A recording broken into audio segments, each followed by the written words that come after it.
again. As you all know, my last video was about my experience of having dyspraxia in the primary school.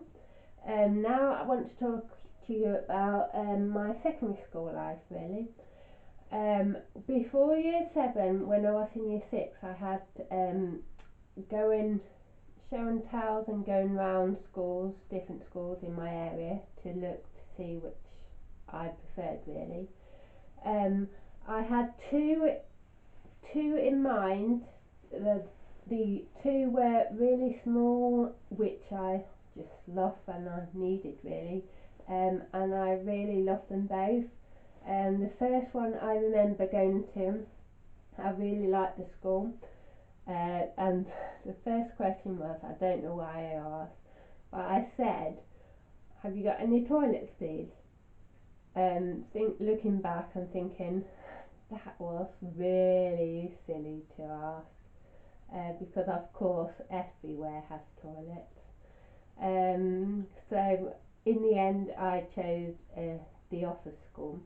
It's not because obviously of the question I asked, but this was really small school. It was like a big family to me. There were only about 300 pupils in the school. It was in a village, really, so also the village was quite small, so everyone knew each other, which was nice. It was going really well. On my year 7 first day, most children with dyspraxia get overwhelmed because they get this huge timetable and they can get, well, anyone really, doesn't need to be anyone with dyspraxia. They find themselves getting lost, but luckily I went for a few taster days before I actually started, so I knew my way around. That was good. I had a one-to-one, which I got introduced to in year 7. She was really nice, so she told me she would be in most of my classes. I also had friends the year above me who went to primary school, so at least I knew them, and they were obviously my friends already. It was all going really well until halfway through year 8 I had to move schools because we were moving house, me, my mum and my stepdad. I absolutely hated it. The school was horrible. The school had about 1,000 pupils in. I just didn't like it. I got teased, I got bullied every day. Even I lived down the road from the school. So even then, people behind me when I was walking kept teasing me. I got teased and called names because I couldn't hold a pen right. I kept bobbling my head, so I kept getting called names because of that. I absolutely hated it. I was quite a rebel, and I showed my mum and stepdad at the that side of me. I was really beginning to be really horrible, and because I was a teenager slash having dyspraxia slash hormones everywhere in my head, I was horrible. My mum even thought at one stage I was actually on drugs, so she was going to take me to the doctors.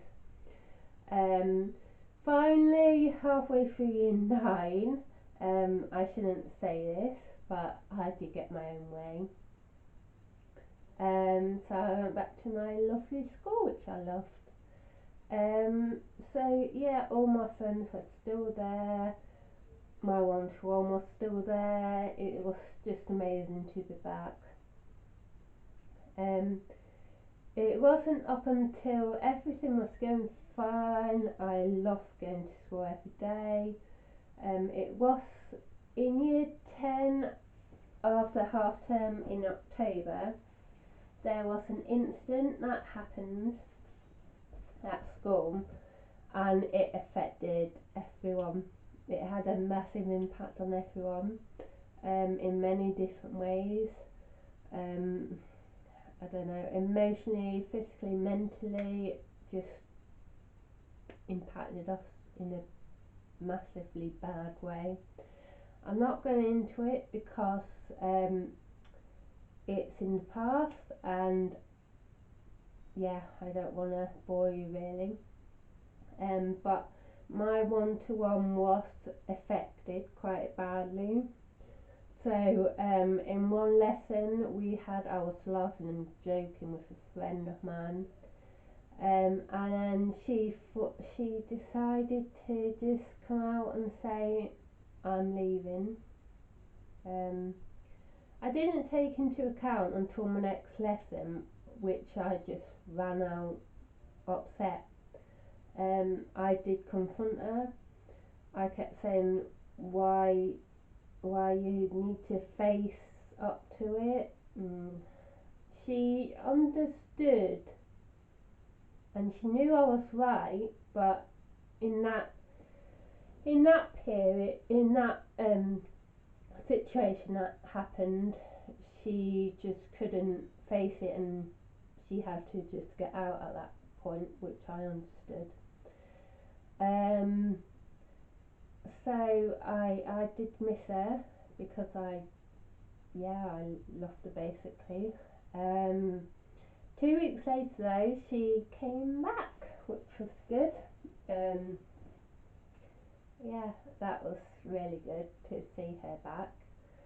And then one session, I don't know, because I was a teenager, and you get go through all these phases. I sort of went through like, I loved her, I missed her when she wasn't there. I wanted to be around her all the time. I thought I was actually gay. So one time I just went to talk to her because I was upset, and I was kind of embarrassed too.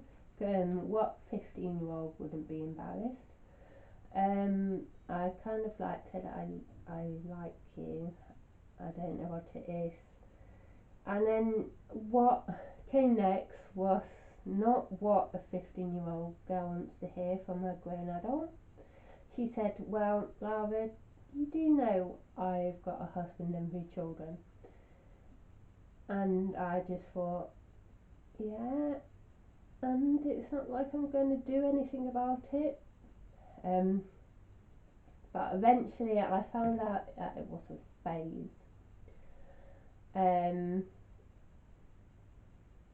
so yeah, basically, and since that talk with my one, she tried to avoid me when she could. So even prom, she just wasn't there really. She avoided me, which I understand now, which was in my best interest. But at the time, I was annoyed and upset with her really. Um, so yeah, basically that's what my secondary school was like. Um, and like everyone in secondary school, because you're a teenager, you get all these hormones um, combined with dyspraxia isn't the best. But you do cope with it, and like I said in my other 2 videos, I'm here to support you, give you my advice, hopefully good advice. In my next video I'm going to talk to you about adult life really, to where I am now. Alright, thank you.